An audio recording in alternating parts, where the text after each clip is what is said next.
బీజేపీలో చేరిన మాజీ ఎమ్మెల్యే గువ్వల బాలరాజు పార్టీ కండువా కప్పి స్వాగతించిన రామచంద్రరావు. ఢిల్లీ నుంచి కాదు హైదరాబాద్ నుంచి పాలించండి బీజేపీ చీఫ్. నేను అహంకారంతో ఓడితే కేసీఆర్ ఎట్లా ఓడిండు? గువ్వల బాలరాజు ఫైర్. ఆహా, నువ్వు కళ్ళు నెత్తికెక్కి పొగరు పట్టున్నావు కాబట్టి నిన్ను ఓడించుడు జనాలు అనే కథ అమ్ముతుంది కాబట్టి, మరి నేను ఓడిపోతే మరి కేసీఆర్ ఎందుకు ముఖ్యమంత్రి కాలేదు? కేసీఆర్ రాజ్యం ఎందుకు గూలిపాయ అనేది ఇప్పుడు ఈ కోయిలాగా గడానికి వచ్చింది.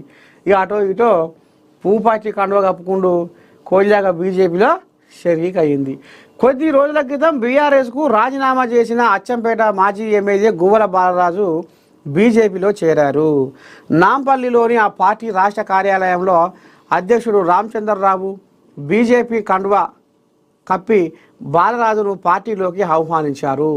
ఈ క్రమంలో MP doctor K Laxman, MLC అంజిరెడ్డితో పాటు పాల్వాయి హరీష్ కూడా పాల్గొన్నారట.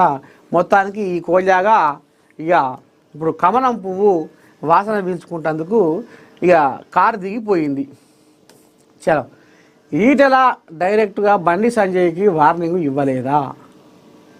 కోమటిరెడ్డి సీఎం వ్యాఖ్యలు ఖండించడం లేదా? ఆహా, బీఆర్ఎస్లోనే కాదు అన్ని పార్టీల్లోనూ వివాదాలు ఉన్నాయి. ఓహో, తెలంగాణ జాగృతి అధ్యక్షురాలు ఎమ్మెల్సీ కవిత హెచ్ఎంఎస్ నేతలతో కీలక భేటీ, బీఆర్ఎస్ సంఘానికి షాక్. ఏమన్నదో ఒక్కసారి విందాం. ఇక చూద్దాం. అన్ని రాజకీయ పార్టీలలో ఏదో ఒకటి జరుగుతుందని తెలంగాణ జాగృతి అధ్యక్షురాలు ఎమ్మెల్సీ కవిత అన్నారు.